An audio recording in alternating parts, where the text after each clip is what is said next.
Hello students, आज का जो आपका टॉपिक है वो सिंपली टॉपिक क्या है, that is drive an expression for torque acting on a electric dipole placed in a uniform electric field. Meaning हमारे पास एक यूनिफॉर्म इलेक्ट्रिक फील्ड है दैट इज कांस्टेंट। उस इलेक्ट्रिक फील्ड के अंदर हमने क्या छोड़ना है, डाइपोल, एंड देन आपको उस डाइपोल पे क्या फाइंड करना है, टॉर्क। अब आप ये चीज़ 11th क्लास में सीख चुके हो कि टॉर्क हमारे पास क्या होता है, दैट इज़ अ रोटेशनल और टर्निंग इफेक्ट। और किसी बॉडी पे टॉर्क कब एक्ट होता है, when two equal and opposite forces, net result zero, and then वो बॉडी क्या करे, रोटेट, तो दैट मीन उस पर क्या लग रहा है, टॉर्क। अब ये क्वेश्चन आपको यहाँ पूछा गया है, तो हमने यहाँ पे क्या किया, एक एक्सटर्नल चार्ज यहाँ प्लेस किया। इस एक्सटर्नल चार्ज ने अपनी एक यूनिफॉर्म फील्ड ड्रा कर दी जो मैंने इस साइड रिप्रेजेंट की है, और इसकी डायरेक्शन ई, ठीक है, इस side, that is uniform electric field या इलेक्ट्रिक फील्ड इंटेंसिटी। अब हमने इसके अंदर क्या प्लेस किया, एक डाइपोल, माइनस क्यू से प्लस क्यू एक डाइपोल बनाया जिसका डिस्टेंस कितना होता है, ट्वाइस ऑफ एल, और नेमिंग कर ली डाइपोल की ए बी।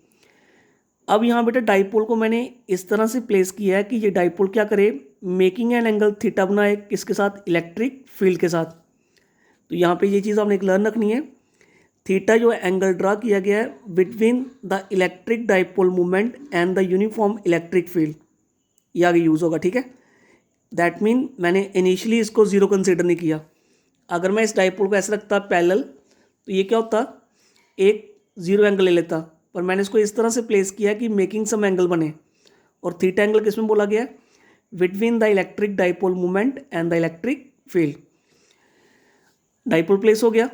अब हमें क्लियर है कि हम यहाँ पे क्या निकालने वाले हैं, टॉर्क। तो टॉर्क निकालने के लिए पहले मुझे क्या निकालना पड़ेगी, इक्वल एंड अपोजिट फोर्सेस, और उसका नेट रिजल्ट कितना करना पड़ेगा, जीरो। तो फर्स्ट जो चार्ज यहाँ पे प्लस क्यू है, हमने क्या लिखा, force acting on charge plus Q is given by, तो उस फोर्स को हमने लिखा है क्यू ई। अब ये फोर्स कहाँ से आई, हमने कहीं एक टॉपिक पढ़ा होता है, कभी भी किसी इलेक्ट्रिक फील्ड के अंदर हम कोई चार्ज प्लेस कर दें तो उस पर एक फोर्स लगती है, जिसे हमने बोला था electric field intensity, E equal to F upon Q naught. तो वहाँ से एफ निकल सकता था ना, that is Q naught E, तो मैंने उसी फॉर्मूले को यूज़ किया हुआ है।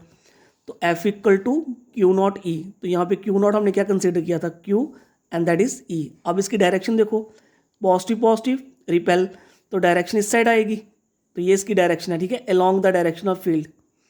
सिमिलरली अब फोर्स किस पे लगेगी, force acting on charge minus Q, तो ये कितना आ जाएगा, minus Q E with same formula, but direction positive negative attract, तो डायरेक्शन इस साइड होगी। अब मैं आपसे पूछूं कि इस डाइपोल पे नेट फोर्स कितनी है, तो बेटा Q E minus Q E that is equal to zero. अब जैसे ही इस पे नेट फोर्स क्या हुई, जीरो, तो ये डाइपोल क्या करेगा, रोटेट करेगा, एंड देन अब इसे कौन रोटेट कर रहा है, टॉर्क। तो हमने यहाँ पे टॉर्क का फॉर्मूला यूज़ कर लिया। अब 11th क्लास में हमने टॉर्क का फॉर्मूला सीखा होता है, torque equal to magnitude of either force into perpendicular distance. बेटा इन दोनों फोर्सेस में किसी एक का मैग्नीट्यूड और मल्टीप्लाई किससे करना है, perpendicular distance between two forces. तो इन दोनों में से किसी एक फोर्स का क्या ले लो, मैग्नीट्यूड, तो वो तो क्या आएगा, Q E into perpendicular distance. अब ये जो हमने लिखा डिस्टेंस परपेंडिकुलर, ये कौन सा होता है, बिटवीन टू फोर्सेस। तो एक फोर्स कहाँ से एक्ट हो रही है, बी से, एक कहाँ से एक्ट हो रही है, ए से, तो हमने यहाँ ड्रा कर लिया परपेंडिकुलर बी से सी तक, तो ये क्या बन गया, परपेंडिकुलर डिस्टेंस। तो हमने यहाँ डिस्टेंस लिख दिया बी सी। अब डिफिकल्टी इस क्वेश्चन में है बी सी फाइंड करने में, अगर बी सी फाइंड हो जाए तो क्वेश्चन सॉल्व हो जाएगा। अब देखो यहाँ पे एक ट्राइंगल बन रही है, that is triangle A C and B. तो आपने एक मेथड सीखा होता है, ट्राइंगल की जिस साइड को फाइंड करना है उसे ऊपर रखो, और जो साइड गिवन है वो नीचे। तो हमने साइड कौन सी फाइंड करनी थी, बी सी, तो इसे हमने ऊपर रखा, और गिवन कौन सी है, ए बी, तो इसे हमने नीचे रख लिया। अब आपको यहाँ दिख रहा है ये क्या बन गया है, परपेंडिकुलर अपॉन हाइपोटेन्यूज, तो that is equal to sine theta. अब यहाँ पे हमारे पास ए बी की वैल्यू गिवन है ट्वाइस ऑफ एल, तो बी सी किसके इक्वल आ गया, ए बी साइन थीटा, और ए बी कितना है, ट्वाइस ऑफ एल, तो बी सी हमारा कितना आ गया, twice of L sine theta. अब इस वैल्यू को हमने यहाँ सब्स्टिट्यूट कर दिया। अब आपको ये चीज़ क्लियर है, Q into twice of L और E sine theta. Q into twice of L को मैंने सेपरेट क्यों किया, क्योंकि ये बन जाता है P, that is known as the dipole moment, और साथ में ई साइन थीटा। अब इसी टॉर्क को अगर आपने वेक्टर फॉर्म में लिखना है, क्योंकि ये वेक्टर क्वांटिटी होती है, तो आपको मालूम है अगर हम साइन को रिप्लेस करें तो क्या लगता है, क्रॉस। तो हमने यहाँ क्रॉस लगा दिया। और आपको मालूम है एंगल बना किस में था, between the dipole moment and the electric field, तो मैंने उन्हीं दो में क्रॉस को यूज़ किया हुआ है। ये समझ आ गया। अब यहाँ पे जो इंपॉर्टेंट टर्म्स रहती हैं वो रहती हैं पहले कि टॉर्क एक वेक्टर क्वांटिटी है, तो दैट मीन्स की कोई डायरेक्शन होगी। तो आपको मालूम है यहाँ पे 11th क्लास में सीखा होता है आपने, कभी भी दो वेक्टर की क्या हो क्रॉस प्रोडक्ट, तो आंसर कौन आता है, थर्ड वेक्टर। और वो थर्ड वेक्टर उन दो वेक्टर्स के क्या होता है, परपेंडिकुलर। और इस समय टॉर्क की डायरेक्शन फाइंड करने हम रूल कौन सा यूज़ करते हैं, that is called right hand screw rule. Right hand screw rule. तो इस स्क्रू रूल के अकॉर्डिंग हमें समझ आ जाएगा कि जो हमारे पास टॉर्क होगा वो क्या होगा, परपेंडिकुलर होगा किस प्लेन के, जिस प्लेन पे हमने पी और ई को बनाया हुआ है। अब ये तो हमें समझ आ गया कि परपेंडिकुलर है, पर परपेंडिकुलर में अब दो वर्ड्स आएंगे, या तो इनवर्ड या तो आउटवर्ड। अब वो कैसे देखते हैं, अब देखें राइट हैंड स्क्रू रूल कैसे यूज़ करना है। हमें दिख रहा है कि हमारा एंगल इस पॉइंट पे बना हुआ है, ठीक है बेटा। इस पॉइंट पे आपने स्क्रू रखना है और स्क्रू को क्या करना है, रोटेट।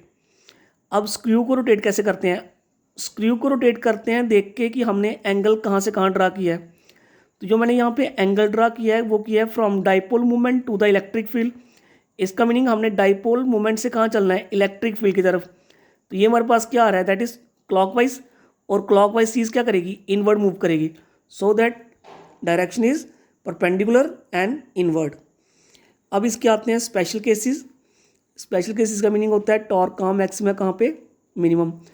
तो आपने भी यहाँ पे एक मेथड सीखा होता है, कभी भी किसी डेरिवेशन के साथ रिजल्ट में एंगल लगाओ तो उसे मैक्सिमम मिनिमम एंगल ही करेगा।